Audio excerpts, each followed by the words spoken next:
Olá, aqui é o professor Diego Carneiro e hoje teremos nossa 10ª aula do curso de Estatística Básica. Na aula de hoje, continuaremos o estudo das medidas de dispersão.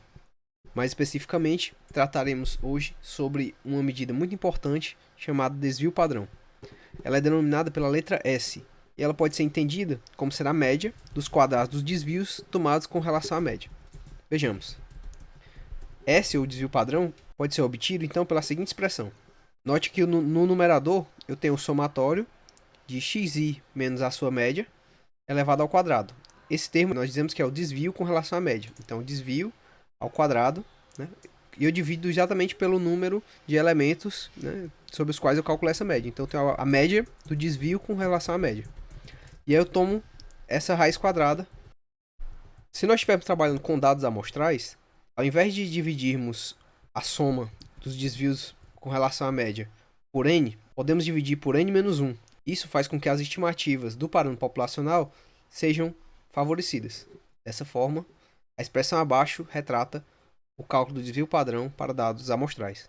Em aulas futuras, quando trataremos das propriedades dos estimadores, ficará mais claro o porquê dessa modificação. Vamos a um exemplo. Seja então um conjunto de dados cuja média é dada por 20, x barra igual a 20. Seja esse conjunto de dados. Então os valores aqui, 17, 18, 19, 20, 21, 22 até 23. Se eu tomar o desvio com relação à média, ou seja, se eu subtrair cada valor da média, então eu vou ter 17 menos 20 menos 3, 18 menos 20 menos 2, 19 menos 20 menos 1, 20 menos 20, 0, e assim 1, 2, 3. Note que essa soma ela é igual a zero. Inclusive essa é uma das propriedades do somatório, que foram apresentadas no começo do curso. Por isso, eu tomo esse termo ao quadrado, para o cálculo do desvio padrão. Então, note que se eu elevar menos 3 ao quadrado, vai ficar 9, menos 2 ao quadrado vai ficar 4, menos 1 vai ficar 1, 0, 1, 4 e 9. De modo que a soma dos desvios vai ser igual a 28. Então, podemos calcular nosso desvio padrão, como sendo a raiz quadrada de 28. Supondo que nós estamos tratando com dados amostrais, eu dividirei essa soma dos desvios por n menos 1. Aqui nós temos 1, 2, 3, 4, 5, 6, 7 dados. Então, eu dividiria 28 por 6, que vai me dar um desvio padrão de 2,16. O desvio padrão possui algumas propriedades. Por exemplo, se somarmos ou subtrairmos um valor constante em cada elemento, o desvio padrão não se altera. Vamos demonstrar. Então, seja essa linha um desvio padrão modificado. Aqui nós acrescemos a cada xi um termo constante c. Note que com uma propriedade da média aritmética é que quando todos os termos são somados ou subtraídos por uma constante, essa média também fica somada ou subtraída por uma constante.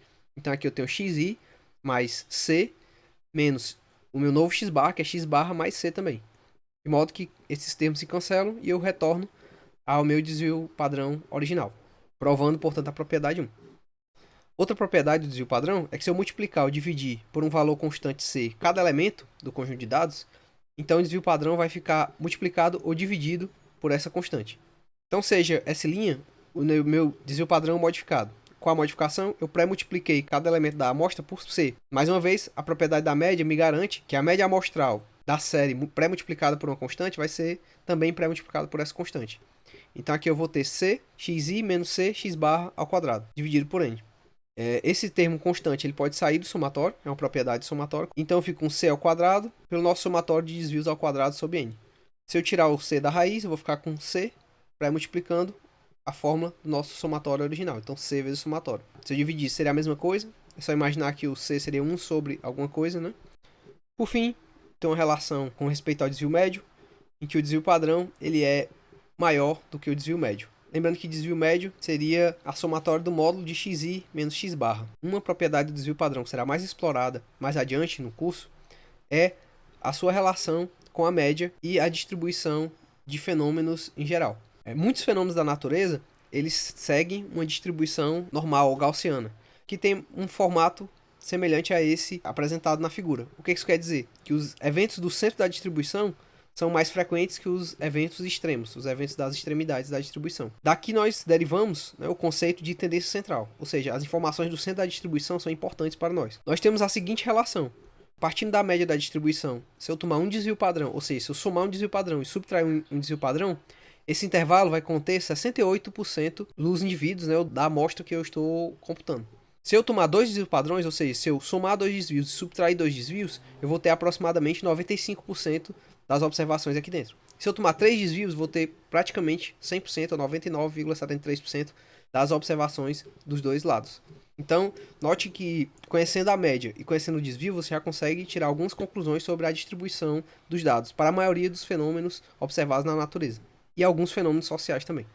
Uma medida que tem relação íntima com o desvio padrão é a variância. Nada mais é do que o quadrado do desvio padrão.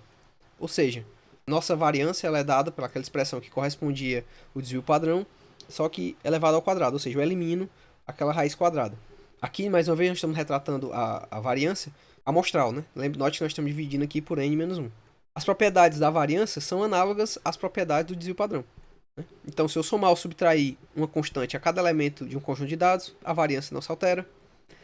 2. Se eu multiplicar ou dividir por um valor constante c a cada um dos elementos do conjunto de dados, a variância fica multiplicada ou dividida pelo quadrado da constante.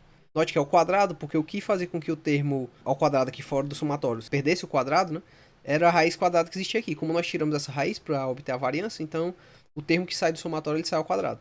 Uma outra propriedade da variância seria que, se eu considerar dois conjuntos de dados que possuem n1 e n2 valores, respectivamente, em que o primeiro conjunto de dados tem variância S1 e o segundo conjunto de dados tem variância S2, posso chamar aqui de variâncias parciais, e tem as médias x/1 e x/2, também médias parciais de cada subconjunto, respectivamente, e x barra a média geral, incluindo os dois valores de conjuntos, eu posso obter o desvio padrão considerando os dois grupos, tomando aqui a seguinte média ponderada. Eu multiplico n-1 vezes a variância do primeiro conjunto, mais n-1 vezes a variância do segundo conjunto, dividido pela soma das amostras dos dois conjuntos, mais n-1 vezes a média global, menos a média do primeiro conjunto de dados elevado ao quadrado, mais n2 menos 1, que multiplica x barra, menos a média do segundo conjunto de dados elevado ao quadrado, dividido pelo total de indivíduos desses dois conjuntos. Note que esse primeiro termo corresponde à média aritmética ponderada das variâncias parciais, ou seja, das variâncias dos dois conjuntos, e esse segundo termo corresponde à variância ponderada das médias parciais. Vamos a uma aplicação. A estatura média de um grupo de 50 rapazes é de 1,72, com variância de 36,69. E a de um grupo de 40 moças é 1,61, com variância de 27,04. Qual a média, a variância e o desvio padrão das estaturas dos dois grupos? O cálculo da média eu posso utilizar o conceito de média ponderada. Eu multiplico a altura dos rapazes vezes a quantidade de rapazes, mais a altura da média das moças vezes a quantidade de moças, dividido pela soma pelo total de rapazes e moças, que vai me dar o total de 167,11. Já a variância pode ser obtida pela fórmula anterior. n-1, S1 ao quadrado, mais n-2, S2 ao quadrado, dividido por n1 mais n2. Mais n1 menos 1, n barra menos n barra 1 ao quadrado, mais n2 menos 1, n barra menos x barra, tudo ao quadrado, dividido por n1 mais n2. Se eu substituir todos os valores, eu vou chegar a 62,27. Então essa amostra possui média 167 e variância 62. Se eu quiser obter o desvio padrão, basta tomar a raiz quadrada da variância, que vai me dar o desvio padrão de 7,89. Note que, sabendo a média e o desvio padrão, é possível obter aqueles intervalos aproximadamente como mostrado no gráfico anterior. E é isso, por hoje é só, muito obrigado.